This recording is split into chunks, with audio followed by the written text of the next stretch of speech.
Mr. Jonas, you are the father of LICS.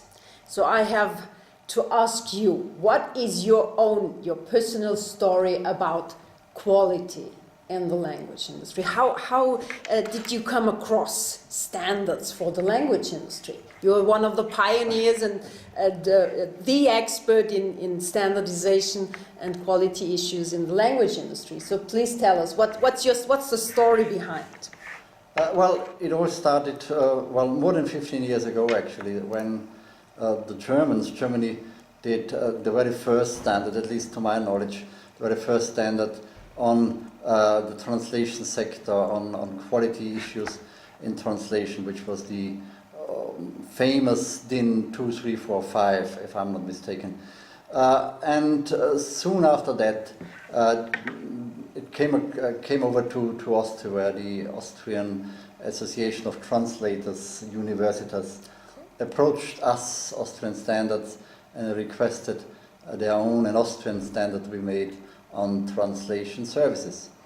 And at that time, I happened to be in charge of service standardization, so before my present position as being the Director of Austrian Standard Certification, I was in charge of standardization and what we call a standardization officer.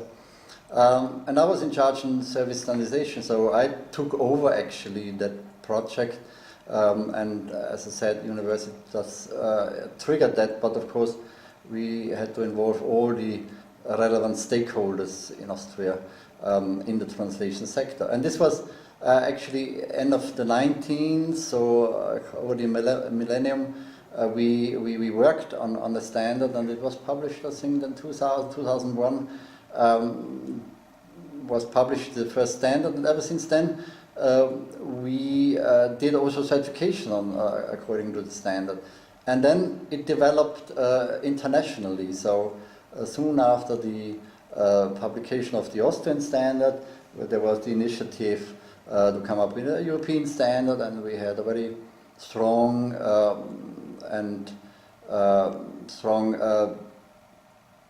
delegation to this European project. So Austria was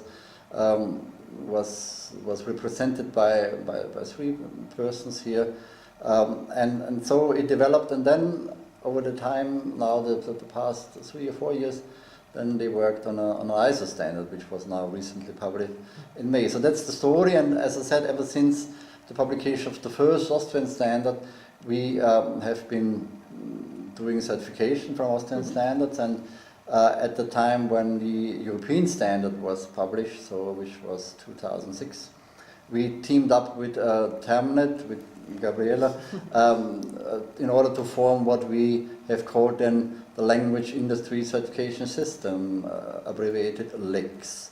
And since then we have been doing LICS and certification of translation service providers on a global basis, and we have now customers from Canada down to New Zealand or across the globe. So this is, in a few words, very briefly, our story, how I became, and of course me personally, I've been involved in the standardization projects themselves, so I learned a lot about the translation sector over the past... Because you're not a translator, aren't you? I'm not a translator, but I've been dealing with this industry for more than 15 years now, and so I learned a lot about the sector, so I know a bit how the sector works and how the trade works, and I've been doing audits a lot. So before I took over my present position, I did a lot of audits. Nowadays I do more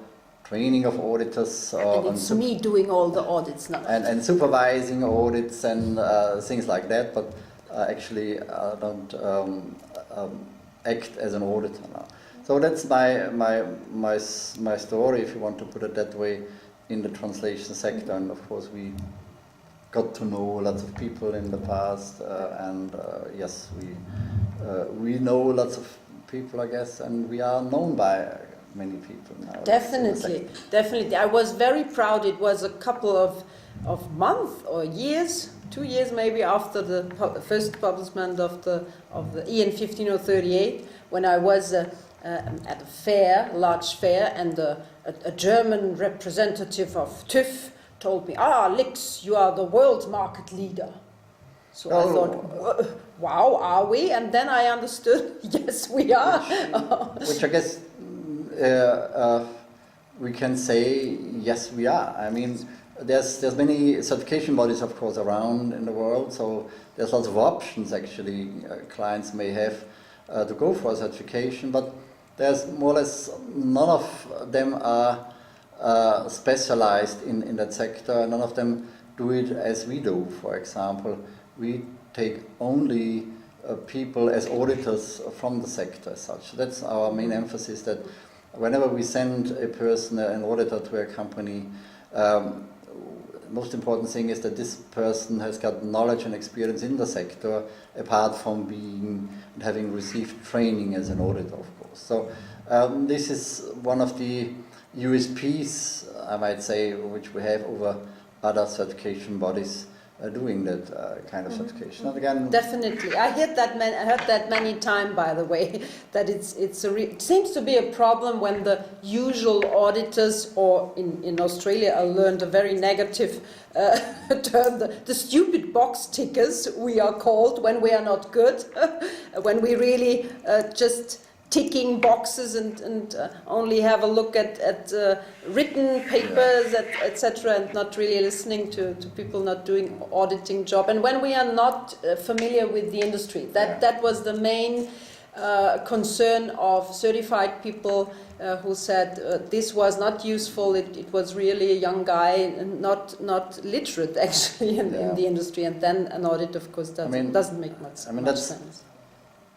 One of the key issues here when you talk about certification of a service provider is much more about assessing things, and of course assessing things properly means and takes experience and takes knowledge about the thing. So it's not about ticking boxes, so you do not measure things and tick the box to say, okay, the value which we have achieved is right or wrong, or it's above or below the threshold. No, you assess things, and to assess things it needs competence. So that's one of the most important things.